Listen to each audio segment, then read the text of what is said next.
Müslüman doğanlar, ey hacıdadeler, gulalı cavan dostlar,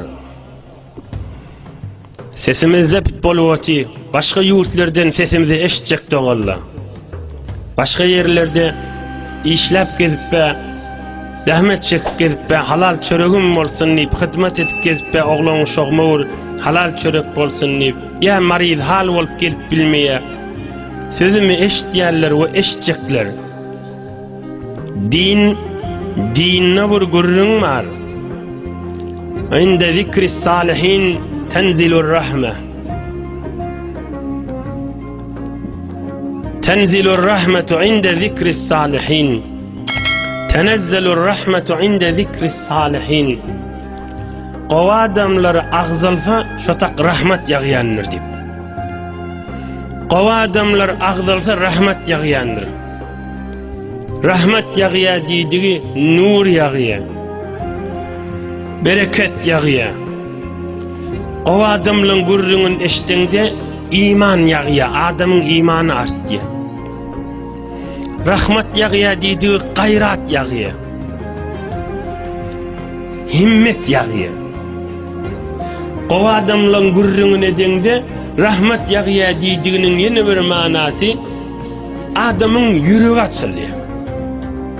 Bütün insanlar, kafir Müslümanlar pul uğradın harcetiye yüreğim açılsın deyip, tefrihe gittiye, cengile gittiye, derya gittiye yüreğim açılsın deyip, insanın en yüreği açılyan vakti salih adamlar bilen oturuşan vaktindedir, ya da salih adamların gurrunun eşitdiyen vaktindedir.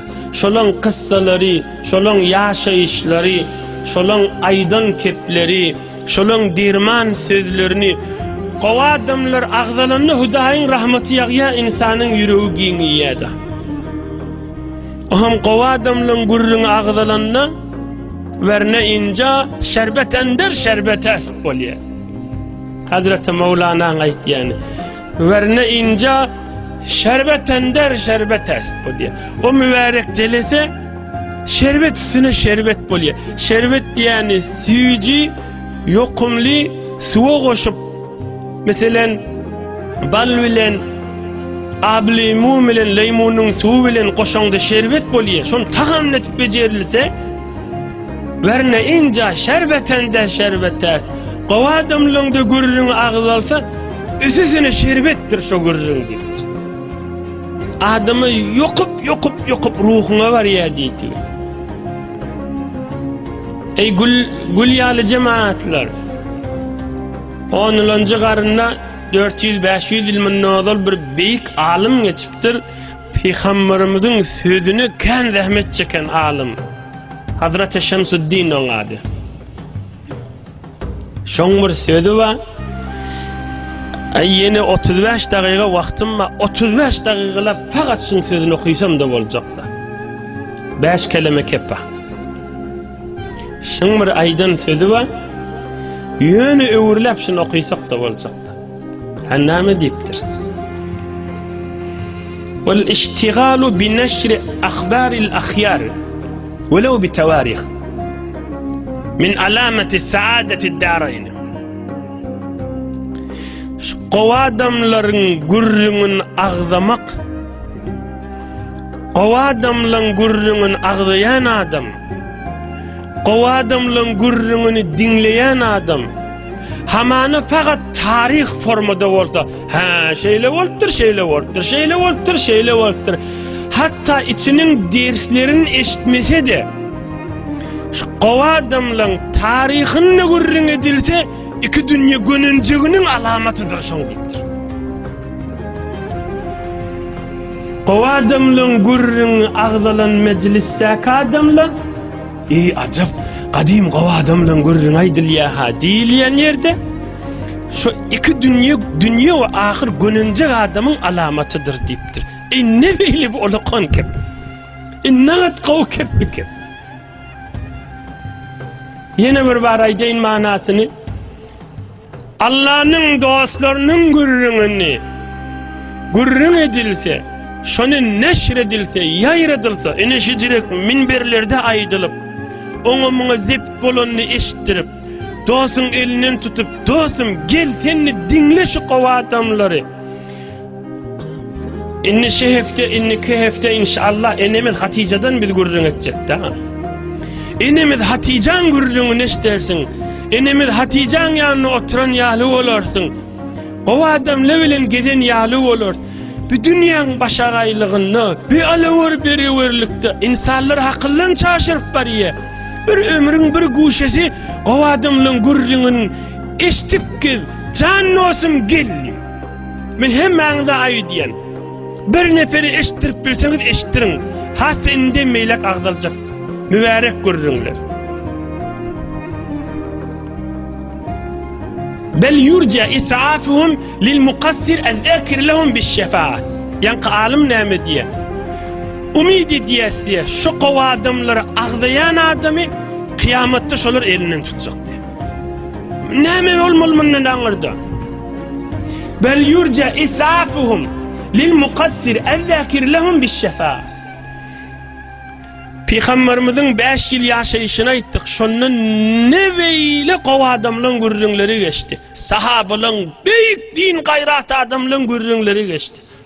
Şolary agdalsa bir meclisse, şolary dinlenip bey münüwersene diýişseler, kıyamatda şolaryň elinden tutacak diýipdir. Gowyny çekýändir. Biderek çekýändir. Qalmaň, wagt tapyň, bahana tapyň, fursat tapyň gelip duruň. Dostlaryňyzy da düşündiriň. Gijuni ömri gün doğuya hala battı qaranqyşy mahal. Hemmämiziň günümizde bir gün ýaşjakdyr, qara ýere girjekdir. Qara ýere girmäke bir beýik insanlaryň, Allah'nyň dostlary, ewliýalaryň, ulamalaryň, salihliň gurrunlaryny şirket edip geçeýdim. Ay özüm mutala etýän, ay özüm okuýan, ay wagtym bir zat dip özüni allamasyn. Ýatdan milyon bolsa-da gelsin. Eşitdirin dostlaryňyzy, bir mübarek jeleseden kalmasynlar. Bir mübarek jeleseden kalsa, uly gownygmatdan binesip garlygydyr. Bir mübarek jelese nesipli adam uly nygmata nesiplidir.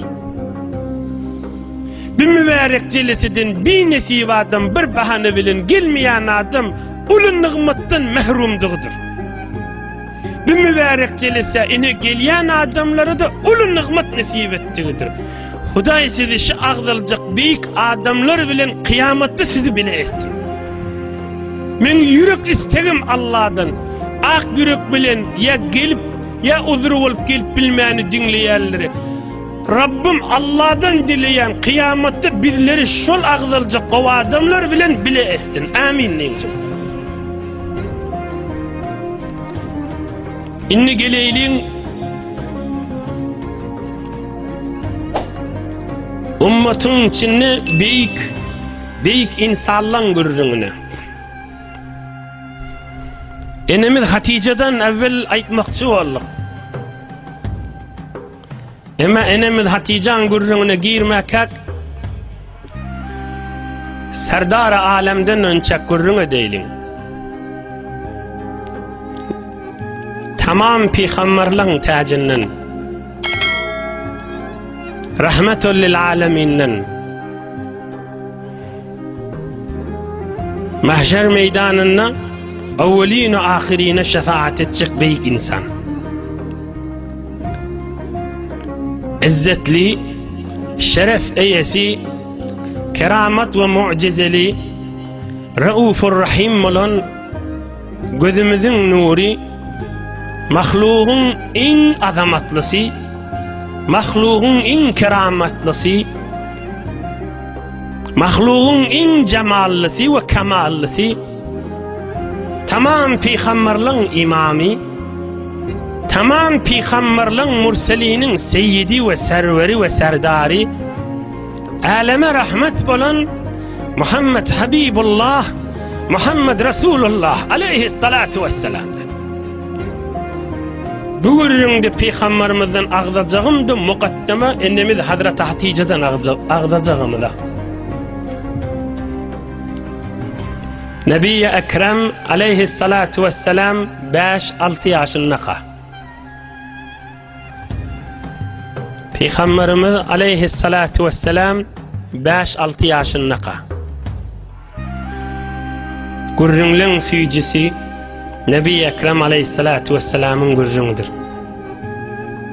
5-6 yaşındaqa dədesinin dədesi bir qaqa diyas, bir tofarlar ata diyalar. Peygamberimizin qaqası ya atası kim? Abdülmuttalib. Abdülmuttalib bir neçe Mekke-i Mükerremen yaşulları bilen Habeşe'de maruf Necaşi var. Şondan ölçek Seyf deyip bir akıllı, zeren, alımlı bir büyük adam padişah olupdur. Habeşan sultanı olupdur. Seyf diyen adam. Peygamberimizin qaqası, atası Abdülmuttalib Mekke-i Mükerremen bir neçe yaşulları bilen Habeşa gaşin uğru yerler, şonun padişahlığını kutlamadan çıkıyor. Peygamberimiz aleyhissalatu vesselam 5-6 yaşındaqa. Ahım bular bar yerler ol padişahın yanına. Şol yurda barallarına kervan adamlar baryanmıştıklar her yurttan, ya işi düşüp bar ya kutlamağa bar yerler. Ahım yankı padişahın adı Seyf, şon daşında geleverin gideverin deyip ecade verip duran, nigahvan dervarda duran adam vardı. Mekke-i Mükerreme'den kervan geldi deyip padişah haber verdirler.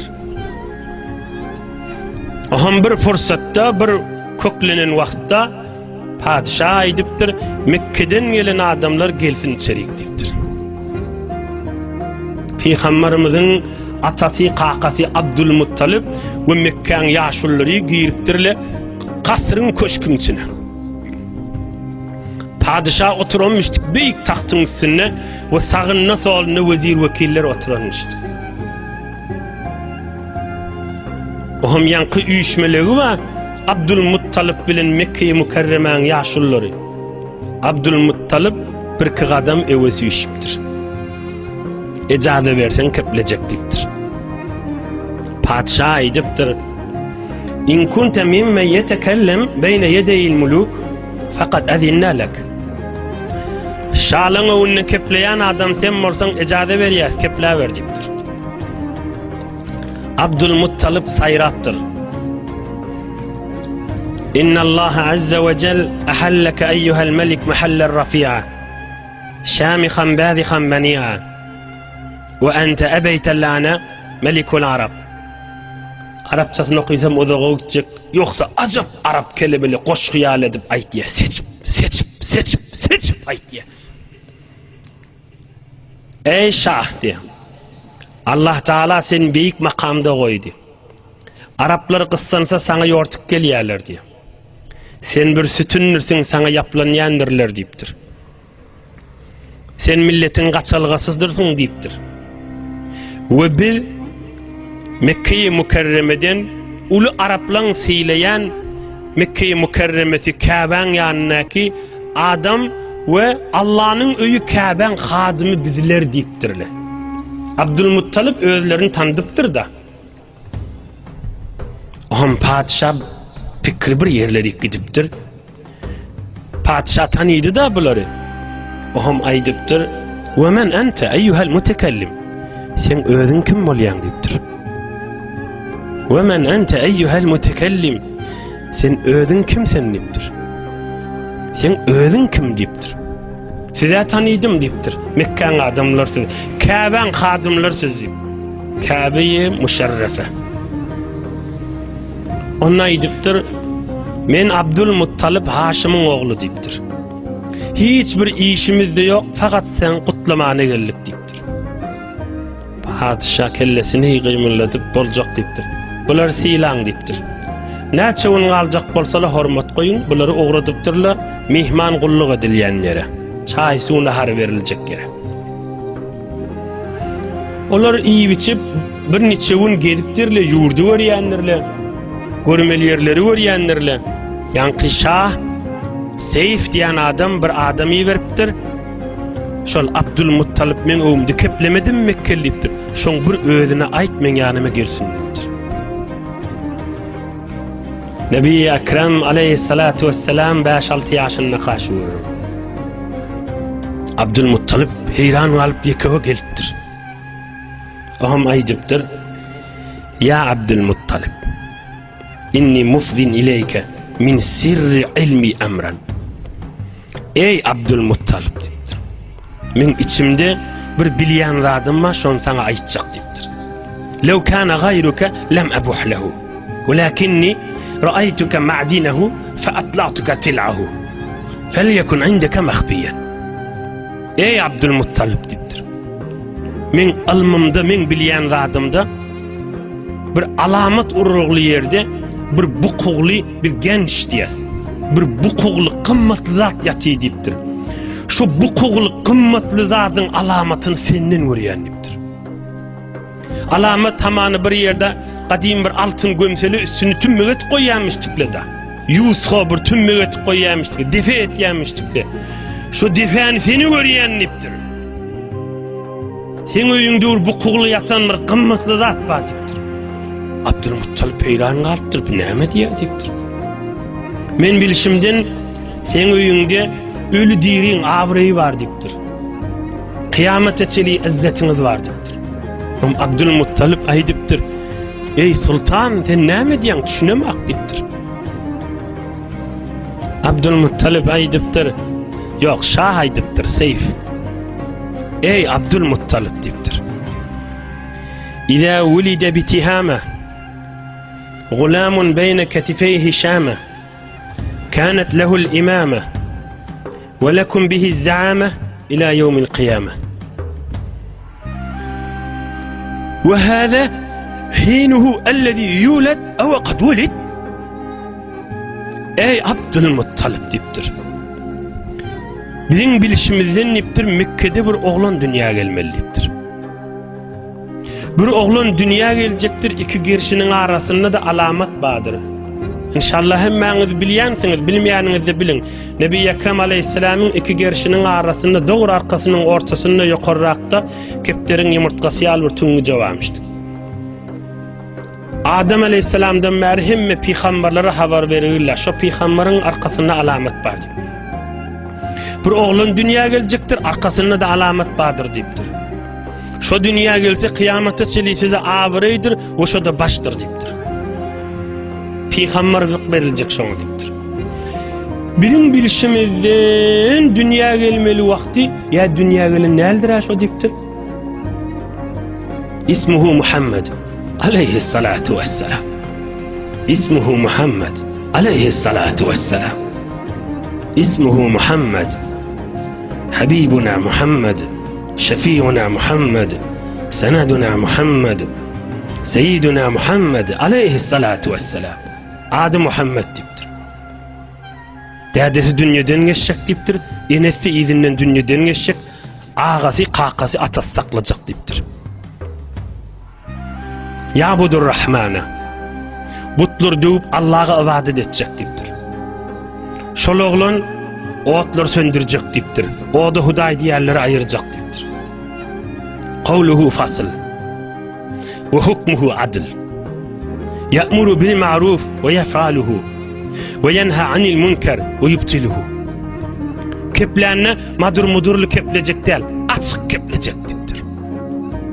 Hükmü aýdýan, kesýän hükmü tamam adalet bilen hükmetýän beýik insan diýipdir. Hiç kimin yüzüne galmany, pullu pulsuz ak-kara heley erkek, ket huda kärgerin yüzüne galmany, adalet bilen hükmetjek diýipdir. Tamam gowluk bilen büýürjek, özü şu gow büýürýän zatlaryny etdiýär diýipdir. Tamam günah bilen nehyetjek, etmäň bir işi diýip, şu günahlarda özü etmeýän bir beýik adam dünýäge geljek. Fe inneke lejadduhu ya Abdülmuttalip gayri zi kezib. Ey Abdülmuttalip, men bilişimden yalan nersenin şoň kakasy bolman diýipdir. Ey cemaat, ne beýle mana görüň be. Beyli Peygamberimizin dünyaya gelecek vakti alameti alem cahanı bellimiştik. Ve inneke lecedduhu ya Abdülmuttalib gayri zikret. Ay yalan nedir sen şun atası sen diptir. O hamayı diptir. Fehel ahseste bir şey mimme zekertu lek. Aydan da atlamda öyünde gördün mü diptir. Fehel ahseste bir şey mimme zekertu lek. Aydan da atlamdan öyünde gördün mü diptir. Abdülmuttalib keplaptır. Derman Resulullah canın atası keplaptır. Muhammed Habibullah aleyhissalatu vesselamın kakası Abdülmuttalib keplaptır. Naam eyyuhel melik. Hava gördüm diptir. Men bir oğlum var diptir. Oğlum badi Abdullah adı diptir. Onu bir qavdenanı cüftledim. Amine adı. Şolardan bir oğul dünya geldi. Adına Muhammed taktım diptir. Aleyhissalatu vesselam. Aleyhi azka salavati ve teslimati ve tahiyyat. Aleyhi ecmelu salavati ve teslimati ve tahiyyat. Aleyhi akmelu salavati ve teslimati ve tahiyyat. Dedesi dünyadan geçti. Sonra eneste dünyadan geçti. Ağızsaklı yaşmal Ebu Talib diptir. Padişah ediptir. Fahfazhu vehler aleyhi minel yahud. Qaim sakla diptir. Ulu düşmanı cehütler Yahudilerdir diptir. Ulu düşmanı Yahudilerdir diptir. Qaim sakla diptir. Ve inni ecidu fil kitabin natiq vel ilmi sabiq enne yesrib istihkam emri. Bizim almamızda şuna çeliği var diptir. Şol peygamber ululanına Medine'li şuna arka olacak diptir. O yaşayacak yer bir neçe yaştan sonra Medine'ye Münevvere'ye varacak. İnne onlar Yesrib diyede. Ve şu Medine'de de dünyadan geçecek. Mübarek kabri de şu Medine'de olacak diptir. Ey Abdülmuttalib inniki ile gel şuna haberini bana ver diptir. Ohum yank padişah doğru nekler aydıptır. Kımmatlı zatlardan şu Mekkelilere savgat verin diptir. Abdülmuttalib'e 10 adamın savgadını verin diptir. Yola salın diptir. Nebi Ekrem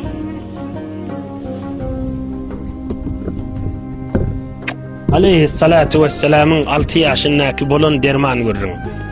Tamam tarih kitaplarda Delail-i Nübüvve Beyhaqi, Siri Nebevi İbn Kesir ve tamam tarih kitaplarda sabit bolupdur. Nebi Ekrem aleyhissalatu vesselam 5-6 yaşında bolon ýagdaý. Ey cemaatlar, Peygamberimiz dünya gelmeke ya dünya gelen gördüğünlerini alem cahanın gördüğünü şu. Alimlerinin, cahillerinin dilinde varmış.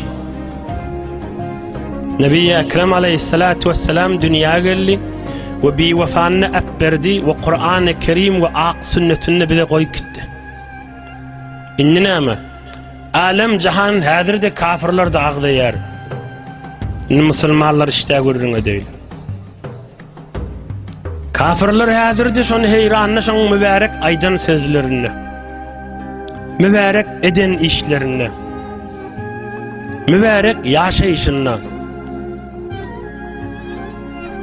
Allah'ın rahmetinden bir nesip bir cedil adamsı olmasa dünya alem boynalıqlı eden işleri, aydan kepleri ve yaşayışı tamamen nur ve rahmettir. Ve salim akla kök gelen, hikmet ve ilme beraber gelen, hikmet ve ilmge beraber gelen, boynalmasın çaren yok yağdaydığını alem cahan bilip hadireçeli ağdalı vati. Oğlum bizim Müslümanlar, hey sözüm eştiyaller, eşmahal otururlar ve sonra zept bultu eşitecekler. Bir bahane bilen zol Nebi Ekrem ağzam öydü. Siz ağzamalı, biz ağzamalı peygamberimizi öymüzde. Müslümanlığın öyünü nem deyip ağzalmalılar Nebi Ekrem aleyhissalatu vesselam. Müslümanlığın öyünü nem deyip ağzalmalılar. Bir erheleyin arasında nem deyip Nebi Ekrem aleyhissalam ağzalmalılar. Bir oğul gıydın arasında necire var ya ağzalmalılar. Bir iki doğunun arasında günü bir gaytar nem deyip ağzalmalılar. Bir iki hamkar bir tükenli oturan, bir satyan allayan nem deyip Müslümanlığın öylerini ağzalmalılar. Necire ağzaylı biz ağuncan. Biz ağun ne ki bir bilemizak, biliyet bilen qovduğunu. İnşallah buun bir misal aydarın. Allah berdiğinden her hefte yadıma düşse, Huday berdiğinden her hefte dayıtacak boların inşallah.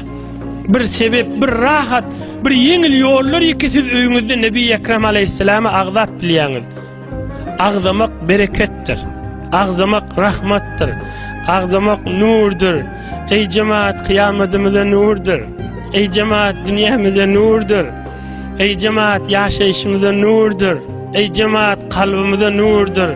Bizim asmanımıza nurdur. Bizim kabrimize nurdur. Bizim sırat köprüymüze nurdur.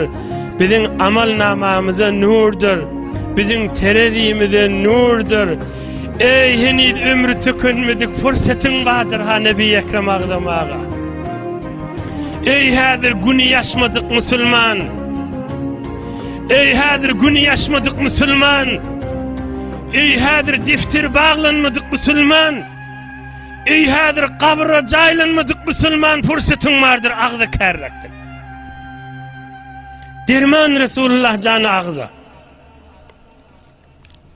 Necir ağzayın? Peygamberimiz aleyhissalatu vesselamın bir derman sözü var. Bereketut ta'ami el-vudu qablehu vel-vudu ba'dehu. Naharın bereketidir, tahamın bereketidir. Taham iyi mekan bir elin yusan, taham iyenden son bir elin yusan de. Yine bir ağzaman behterin yol. Resulullah canın inne vede sadece Resulullah canın di ya Peygamber canın di ya Muhammed Resulullah canın di qova edip bilen ayt sünneti di ya Peygamberimiz qovur yanmıştık di nahardan önçek el yumanı. Nahardan son el yumanı, tahamdan son el yumanı qovur yanmıştık. Hay arasalık da yuvaylindi. Ne taham da taham yiyecek da. Merihçiliklerin köpsi ya tahamdan ya el hafalıktan hafazat ağza barsa belli değil mi ne merihçilik getirecek? Bir uluqan sebep, uluqan bahane öyde günne ağza. Elin yudun mu deyip. Nahar deyip bolluk, elhamdülillah ayttık. Elin yuvar Resulullah canın derman sünneti deyip. Eğer ağzında yağ var olsa ağzında çaykamak sünnet. Yine uluqan derman Resulullah can aleyhissalatu vesselama ağza bilyan. Derman sünnetin ağza bilyan. Bir açık bolsun mesele. Meselen yan yastı namazı dehret kılan bolsan. Yastın okuyup da taham yiyecekmiştin. Yan yastıdan önce dehret kılın. Namaz okuydun tahamın başına oturdun. Elinde bir elini bir hafa eder yalzada değmendir. Mınne elin yumak sünnet değil. Ve den o düşüneylin açık ilim şeriat. O yanca dehret kılın da elin arasacak. Tahamdan son elin yağ değilse tahamdan son elin yuamad. Emme elin bir zada değiptir. Nahar iyimesen o şonna elin. Ya çörek bölecek bir zat alacak. Ulası el arasında olsa o da belli de el ağzı değiyor, ağzı burnu değiyor. Elin bir zada değiptir yan dehret kılan bolsan da elin nahar yiyecek elin bir yuamad. Yok yan täze elin yuup dursun. Ya yan dehret kılıp dursun. Yeni bir yumak onunla sünnet değil. Bu kulli bir şeriat alınır. Yani giyinlikten aydallarına nahardan önce el yumak sünnet, nahardan sonra el yumak sünnet değil yerde. İnşallah açık bulunur bu ürün. Ve neçe 8 dakika vaktim bahada. Ve neçe de canlı oslam neçe edip bilen ağzasan mutmain bol nurun kan bolar. Näçe hormat bilen agzasaň mutmain bol asmanlarda hormatyn kan bolar. Hay bu mahal wagtda ýanyda gysga jaýdaýynna. Gözden siz meni şu mahal görtdiňizde ene hamany ýaşyl geyimli selleli. Menden size şu mahal tecelli etýän zat, açylýan zat, görülýän zat ene şu rengim. Bu bitadan men sizi gözläpdim. Ene köýnüňiz, geyimiňiz, selläňiz, böwrüňiz bize şu görünýän ýagdaýda biledi. Emma fezaýy ruhaniyda din fezasyny asmanlarda şu mahallaha seni meni ferişteler gözlerini bizim niyetimiz, edebimiz daşımıza çıkıp görünüyor. Şu oturan cemaatin mi her kimin yüreğindeki edebi ve hormati ve aşkı görüntü Allah'a ve Allah'ın ehline. Senin daşın meni işi yok. İnna Allah Teala la yandur ila suvarikum min başşor vaxt açıklarını inşallah. Kadrin bilin derman görücünlerdir. Ohum şu öýde näçe Nebi Ekrem aleyhisselamy ihtiram goýsaň, edep goýsaň, yüreğiň edebi namaz okuýanda niyet etmeýärmi? Gözde sen häzir namaz okuýaňa inni niyet etjek. Niyet etdiň asmana çykýardy. Bu adam ýatsa durjak bolýar. Awvel niyet asmana çykýardy. Ya şu mahal sen niýende innikil haja gitjek diýende şu niýetiň asman menen sen araňda aýlanýardy. Bu gurrun ýene aýdýan soňram bir gün açyklar inşallah. Bir misal aýdaýyn bu gurruna. Hawlukmaň, ozy Allah ömür berse günkan. Bizde wagt doldurjak bolup gurrun aýdamyzak. Dünýäňiz ahiretiňizde derman bolsun diýip aýdýas. Şayet bir neçe zat käne urilýän bolen, şayet bir neçeleň nazarynda işin aýtmasa boljak diýsin. Ýöne öz nazarymy Allah üçin aýtýanna bir nefer haýyrlansa peýda diýip. Canımız sağ olsun, inni kefte ağalar galda. Allah sağlık emniyet berip dursun. Amin. Bir misal aýdaýyn. Bu misallar, owadal misallar. Bula asmani misallar. Bir Allah'ın do'sy, bir ýaşajyk oglan, bir 11 ýaşyndaky oglan Allah'ın do'sy weli salihlerdenmişdi. Näçe ýaş? 11 ýaş oglan. Bizim medreselemizden pencem okuyan bolýar. Bir güne tesbisi şimiştik, inni atasy öýrendir, ustady öýrendir, piri öýrendir, murabbisi öýrendir. Güne muň aýtar, hezar bar muň aýtar, estağfirullah aýtýanmış. Hamany muň aýtar da salawat okuýanmış. Näçe ýaşyndaky oglan? 11 ýaşyndaky. Bir ewliýalaryň biriniň gurjüňi dawy. Ohum bir gün estağfirullah sanap duranmış. Estağfirullah. Estağfirullah. Estağfirullah. Estağfirullah. Estağfirullah. Estağfirullah. Ohum bir ýalňyşyk diýäýinna. Bir zikri estağfirullah, bir zikri de Allah'ım sallallahu Muhammed tane müngden estağfirullah tamam et, ohum salavat okuyacakmış. Arasında Allahümme salli ala Muhammed ve ala al Muhammed salavat okuyuptur. Estağfirullah sanat bariyaka. Dili öwürlüp salavata geçipdir. Yanlış diýmeýin. Salavatın hormatına. Ohum 4 ya 5 aytar salavat okuyuptur. Estağfirullah'ın içinde. 11 ýaşyndaky oglan estağfirullah sanat bariyaka. Dili salavata geçipdir. Birden görse, 4-5 aytar salavat okuyupdur. Yoksa estağfirullah sanap bariyady da. Inni şu tesbihini 4-5 danan gaýta iýde gaýdyp estağfirullah diýjek da. Bir öz ýanynyň öz pikirjigi bilen diýipdir. Ýöne ýaş kiçi bolansaň aýtýan, ýoksa uly pikir. Öz pikiri bilen diýipdir. Men gaýta başlasam, ýani 4 gaýtary estağfirullah başlasam, salawaty bi hormaty bolar diýip, ýanky 4-5-iň iýinden estağfirullah diýip gitipdir. Ay şu 4-5 salawat da estağfirullah hesap bolar diýipdir. İnşallah düşünüp kullar görürüň. Bir 4-5'i men salavat okuyup durun. Gaýtadan estağfirullah diýsem, salawaty bi hormatyk bolanmasyn diýip iýden alyp gitipdir estağfirullah diýip. Men edebini wer, men hormatyny we salavat şerife, durud şerife. Emma gece yatiqa serdar alem diýişinde beripdir. Emma yatika dişinde Nebi Ekrem aleyhissalatu vesselam gelipdir. Emma alem-i ruhanida Muhammed Resulullah aleyhissalatu vesselam bir neçe sahabalar bilen gelipdir. Çağın oğul sen näme gowwarýaň diýipdir. O da aýdypdyr, ya Resulallah, sen näme senden bolsa men gowwarýan diýipdir. Nebi Ekrem aleyhissalatu vesselam aýdypdyr, yarlarynyň birine bar diýipdir, süýt getiriň diýipdir. Ýalňyşmaýyn, şaýat içinde balla bolsun, bal bilen süýt diýen bolsun, süýt baýany. Süýt getiriň diýipdir. Aham getiripdirler bir gap bilen. Nebi Ekrem Muhammed Resulullah aleyhissalatu vesselam gaby götürip mübarek dodagy bilen şondan sorup ýanky süýtden içipdir. Aham galypdyr gapda. Gel jany olşun çağa diýipdir. Aham bir de alıp bismillah diýip Resulullah janyň mübarek sarkydyndan agzy degen mübarek süýtden içipdir. Oýanypdyr.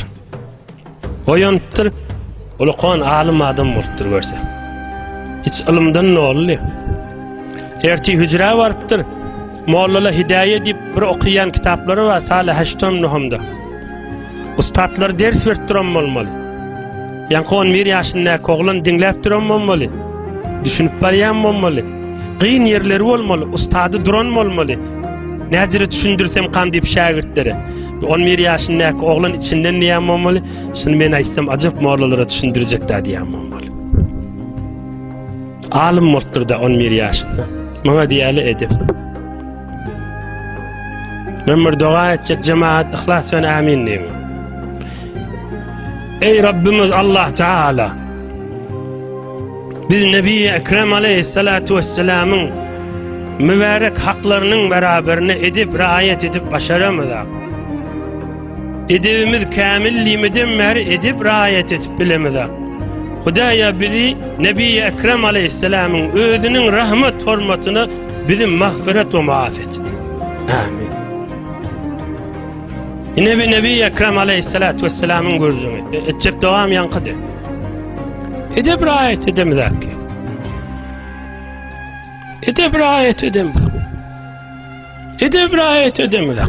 Allah fazl-ı kerem bilen bizi muhaf etsin, bizi mağfiret etsin. Nebi rahmettir. Öýde agdan, edep bilen agdan.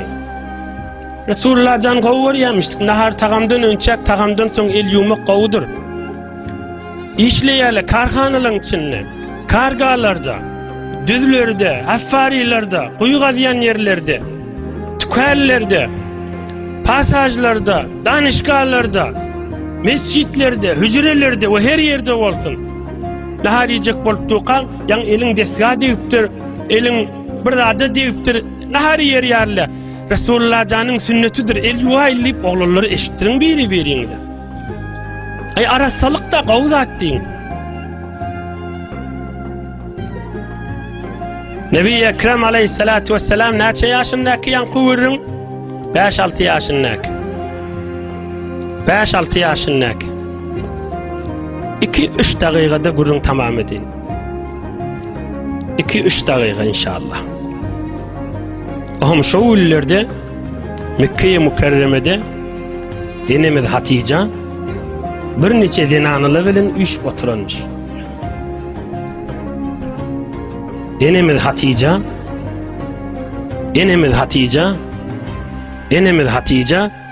bir neçe denanylar bilen üç oturanmış.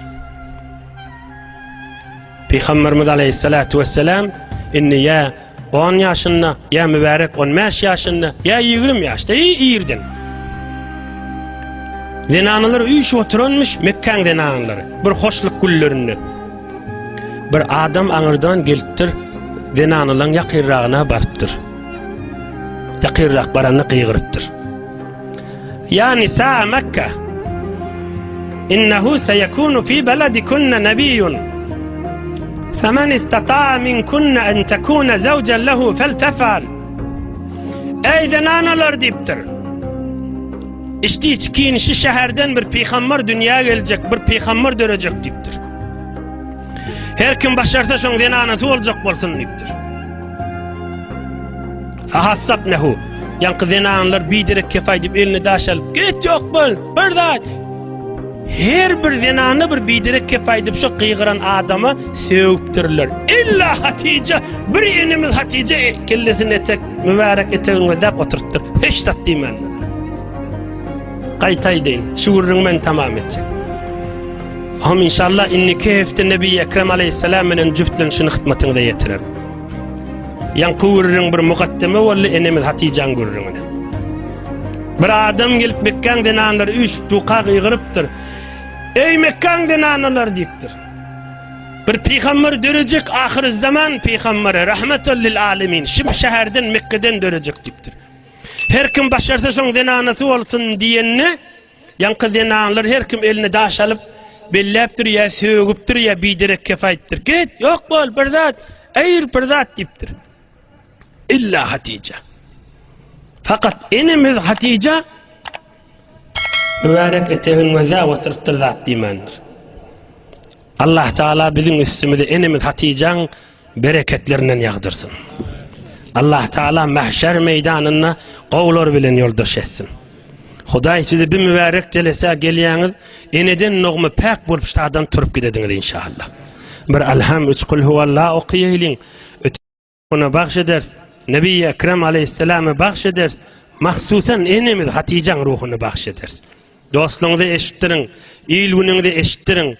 Her ýagdaý bilen eşitdirin. Mübarek jeleseden galmasynlar. Allah'ın dostlarının gurrundan qalmasynlar, ulu nigmat nesip etdigidir. Menden eşitdirmek her kim galany we nesibesi.